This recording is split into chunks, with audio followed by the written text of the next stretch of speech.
তাদের পড়া একটা দরুদ আমি শুনাই আপনাদেরকে। সালাতুন ইয়া রাসূলুল্লাহ আলাইকুম, সালামুন ইয়া হাবিবাল্লাহ আলাইকুম, সালামুল্লাহ আলাদ দাই মুহাম্মাদ, সালাতুল্লাহ আলাল হাদি মুহাম্মাদ। পড়ে কি পড়ে না?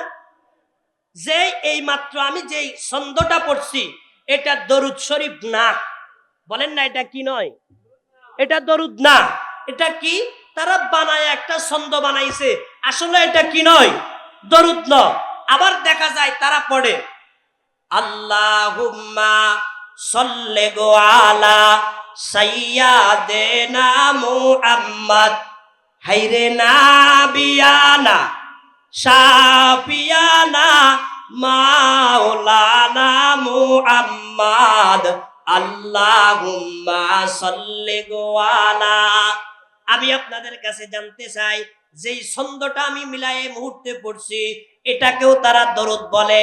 আল্লাহুম্মা সাল্লি আলা, এই গো করতে কে আসছে? আবার বলে হায়রে নাবিয়ানা, এই হায়রে কোথায় থেকে বাড়ছে? এটা কি আরবি আলফাজ? তাহলে এটাও কি না? বলেন না, দরুদ না। দরুদের কিছু শব্দ ঢুকাইছে, কিন্তু এভাবে দরুদ বর্ণিত হয়নি। আবার আরেকটা দরুদ, এটা নিয়ে দেখা যায় সমাজের মধ্যে ঝগড়া, সমাজের মধ্যে এটা নিয়ে বিতর্কের শেষ নাই। এটা নিয়ে কেউ খাড়ায়া পড়ে, কেউ বসা পড়ে, কেউ শুয়া পড়ে। কি? ইয়া নবী সালাম আলাইকা। আমি আমার নোয়াখালীর কথা বলতেছি, আশা করি সিলেটে এগুলো নাই। কি বলেন, আসেনি? ইয়া রাসূল সালাম আলাইকা, ইয়া হাবিব সালাম আলাইকা, সালাওয়াতুল্লাহ আলাইকা। কি সুরে সুরে পড়ে, মাশাআল্লাহ, কি মজাদার। মনে হচ্ছে কি পরিমাণ নেকি অর্জন হইতে আছে। কিন্তু এভাবে দরুদ পড়লে নেক হবে তো দূরের কথা, নেকির কিছুই পাওয়া যাবে না, বরংস নবীর নামের ইহানত করার কারণে গুনাহগার হবে। কথা বলেন ঠিক না বেঠিক? কেন? আল্লাহ পাক কোরআন শরীফে যতবার নবীজিকে ডাক দিয়েছেন, আল্লাহ পাক নবীর নাম সম্মানের সাথে নিছেন।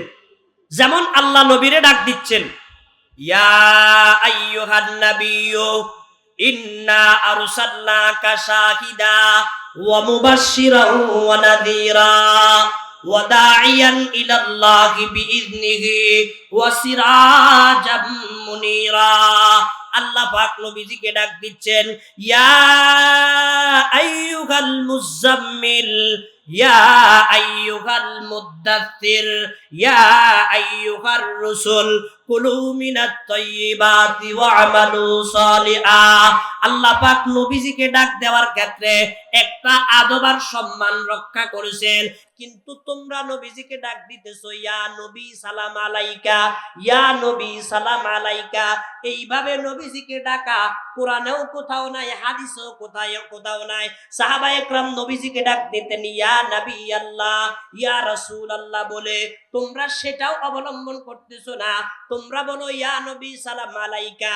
আবার এই কথা বলিয়া কিছু কিছু সুন্নি নামের ভণ্ডরা রয়েছে, যারা মনে করে আমি ইয়া নবী বললে সঙ্গে সঙ্গে নবীজি আমার সালাম নেওয়ার জন্য সেখানে উপস্থিত হয়ে যায়, অর্থাৎ নবীজিকে হাজির নাজির জানে। আমি ক্লিয়ার করে আপনাদেরকে বুঝাইতে চাই, যারা নবীজিকে হাজির নাজির মনে করে তাদের আকীদার মধ্যে সমস্যা আছে। হাজির নাজির একমাত্র আল্লাহ, আল্লাহ ছাড়া অন্য কাউকে হাজির নাজির মনে করা এটা ঈমানের আলামত নয়, এটা কুফরের আলামত। জোরে বলেন ঠিক না বেঠিক? আল্লাহ বলেন ইন্নাল্লাহা লা ইয়ালামু, ইন্নাল্লাহা ইয়ালামু মান ফিস সামা, কুল লা ইয়ালামু মান ফিস সামাওয়াতি ওয়াল আরদিল গায়বা ইল্লাল্লাহ। আল্লাহ পাক ডাক দিয়া বলেন আসমান জমিনের গায়বের খবর একমাত্র আমি আল্লাহ জানি। আমি আল্লাহ ছাড়া কোন নবীও গায়বের খবর জানে না, কোন রাসূলও গায়বের খবর জানে না। বাবা মাইজ ভান্ডারিও জানে না, বাবা শাহজালালও জানে না, আমিন ভান্ডারিও জানে না, দেওয়ান বাগিও জানে না, রাজার বাগিও জানে না।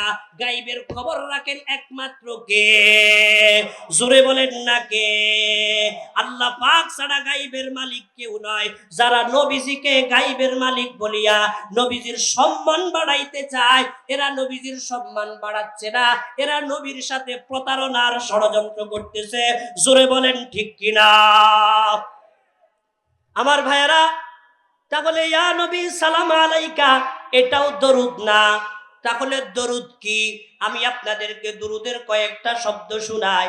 আল্লাহর হাবিব কয়েকটা দরুদের ক্ষেত্রে বলেছেন। একটা দরুদ আল্লাহর পয়গম্বর ডাক দিয়া বলেন, উম্মত, আমার কোন উম্মত যদি এই দরুদটা বেশি বেশি পাঠ করে, আমি নবী বলে গেলাম কিয়ামতের দিন তার জন্য সুপারিশ করিয়া তাকে আল্লাহর জান্নাতে ঢুকানোর জন্য এটা আমি নবীর জন্য ওয়াজিব হয়ে যাবে। জোরে বলেন না সুবহানাল্লাহ। এমন একটা দুরূদ আছে যেই দুরূদটা আপনি যদি বেশি বেশি পাঠ করেন, এই দুরূদ পাঠ করলে কিয়ামতের দিন আমার জন্য আপনার জন্য নবীর সুপারিশ ওয়াজিব হয়ে যাবে। বলেন তো নবীর সুপারিশ চাননি আপনারা? কে কে চান? নারায়ে তাকবীর। খেয়ালে আরিফা বাশদ মুহাম্মদ, খেয়ালে আরিফা বাশদ মুহাম্মদ, জামালে দিলগেরা বাশদ মুহাম্মদ, পলকরারু হেজাবাশদ মুহাম্মদ, জমিরাই জোশাবাশদ মুহাম্মদ।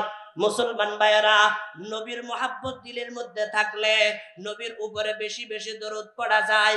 আল্লাহর হাবিব ডাক দিয়া বলেন, উম্মত, এভাবে যদি তুমি দরুদ পড়ো, আমি নবী ঘোষণা দিলাম কিয়ামতের দিন তোমার জন্য সুপারিশ করা আমার জন্য ওয়াজিব হয়ে যাবে। দরুদটা এভাবে, আল্লাহুম্মা সাল্লি আলা মুহাম্মাদ ওয়া আনজিলহুল মাকাদাল মুকাররাবা ইনদাকা ইয়াউমাল কিয়ামা। আমার সাথে একটু বলেন না, আল্লাহুম্মা সাল্লি আলা মুহাম্মাদ ওয়া আনজিলহুল মাকাদাল মুকাররাবা ইনদাকা ইয়াউমাল কিয়ামা ওয়াজাবাত লাহু শাফাআতি। আল্লাহর নবী বলেন, উম্মত, এই দুরূদটা যদি তুমি বেশি বেশি পাঠ করো, আমি বলে গেলাম তোমার জন্য সুপারিশ করা আমি নবীর জন্য ওয়াজিব হয়ে যাবে। জোরে বলেন না সুবহানাল্লাহ। কি দুরূদ বলেন? একটু পড়ে আমারে শুনান তো। আল্লাহুম্মা সাল্লি আলা মুহাম্মাদ ওয়া আনজিলহুল মাকাদাল মুকাররাবা ইনদাকা ইয়াউমাল কিয়ামা। যত বেশি পড়বেন তত বেশি আপনার মান বাড়বে, আর হাসরের ময়দানে আপনার জন্য আল্লাহর পয়গম্বর সুপারিশ করবে। মুসলমান ভাইয়েরা আমার, আরেকটা দরুদ এমন আছে, আল্লাহর হাবিব বলেন, উম্মতের নরনারীরা, আমার যেই উম্মত এই দরুদটা বেশি বেশি পাঠ করবে, একবার পাঠ করলে আল্লাহ পাক রব্বুল আলামিন তার জন্য 70 জন ফেরেশতা নিযুক্ত করেন। আর এই 70 জন ফেরেশতা এই ব্যক্তির জন্য 1000 দিন পর্যন্ত সওয়াব লিখতে লিখতে আল্লাহর ফেরেশতারা ক্লান্ত হয়ে যায়। সুবহানাল্লাহ। আমার কথা আপনারা বুঝেন? সকলে বুঝেন তো? আসুন, আল্লাহর নবী বলেন, একবার যদি কেউ আমার উপরে দরুদ পড়ে, আল্লাহ পাক সঙ্গে সঙ্গে 70 জন ফেরেশতা নিযুক্ত করেন। আর এই 70 জন ফেরেশতা 1000 দিন পর্যন্ত তার জন্য সওয়াব লেখে। এটা আমার জন্য দরকার, আপনাদের দরকার আছে না নাই? তাহলে দুরূদটার প্রয়োজন আছে না নাই? কি দুরূদ? আমি একবার পড়ি, খেয়াল করেন। জাযাল্লাহু আন্না মুহাম্মাদান মা হুয়া আহলুহু। বড় না ছোট? ছোট না? এবার আমার সাথে পড়েন, জাযাল্লাহু আন্না মুহাম্মাদান মা হুয়া আহলুহু। জাযাল্লাহু আন্না মুহাম্মাদান মা হুয়া আহলুহু। জাযাল্লাহু আন্না মুহাম্মাদান মা হুয়া আহলুহু। একবার পড়লে 70 জন ফেরেশতা 1000 দিন পর্যন্ত আপনার জন্য সওয়াব লিখতেই থাকবে। মুসলমান ভাইয়েরা, সওয়াব বাড়ানোর দরকার আছে না নাই? বন্দেগি কুন বন্দেগি গুন বন্দেগি, জিন্দেগি বে বন্দেগি শর্মিন্দগি, তু বরায়ে বন্দেগি কুন याद রাখ, वरना फिर शर्मिंदगी गई याद राख, चंद रोजा जिंदगी गई याद राख, याद अकदुल याम सुबह शाम कर, जिस लिए आया है तू वो काम कर, जिस लिए आया है तू वो काम कर। আমার ভাইয়েরা আরেকটা দুরূদ আপনাদেরকে শোনাই। আল্লাহর পয়গম্বর বলেন, উম্মত এই দুরূদটা যদি কেউ জুমার দিন শুক্রবার আসরের নামাজের পরে 80 বার পাঠ করে, আল্লাহ পাক রব্বুল আলামিন ওই লোকটার 80 বছরের গুনাহ আল্লাহ মাফ করিয়া সেই জায়গার মধ্যে 80 বছরের নেক উঠায়া দেন। জোরে বলেন না সুবহানাল্লাহ। কয়বার পড়লে? 80 বার। কোন দিন? জুমার দিন। কখন? আসরের নামাজের পরে। আমরা পড়ি বলেন তো? কিছু কিছু আছে, বিশেষ করে আমার অভিজ্ঞতা, আমাদের মাদারেসে কওমিয়া, যেহেতু আমি কওমির একজন সন্তান, আমি আমার ঘরের খবর বেশি জানি। আমাদের উস্তাদরা আমাদেরকে জুমার দিন আসরের নামাজের পরে যতক্ষণ এই দুরূদ না পড়া হয়েছে ততক্ষণ মসজিদ থেকে বের হইতে দিত না। আলহামদুলিল্লাহ, উস্তাদদের সেই মুজাহাদা, উস্তাদদের সেই চেষ্টার ফসলে আলহামদুলিল্লাহ আমরা এখনো চেষ্টা করি অন্তত জুমার দিন 80 বার আসরের নামাজের পরে দরুদ শরীফ পড়তে। আলহামদুলিল্লাহ, এটা আমাদের উস্তাদদের অবদান। আল্লাহ আমাদের সকল উস্তাদদেরকে মাফ করে দাও, আমিন। দুরূদটা কি? আল্লাহুম্মা সাল্লি আলা মুহাম্মাদিন নাবিয়্যিল উম্মি ওয়া আলা আলিহি ওয়া সাল্লিম তাসলিমা। আল্লাহুম্মা সাল্লি আলা মুহাম্মাদিন নাবিয়্যিল উম্মি ওয়া আলা আলিহি ওয়া সাল্লিম তাসলিমা।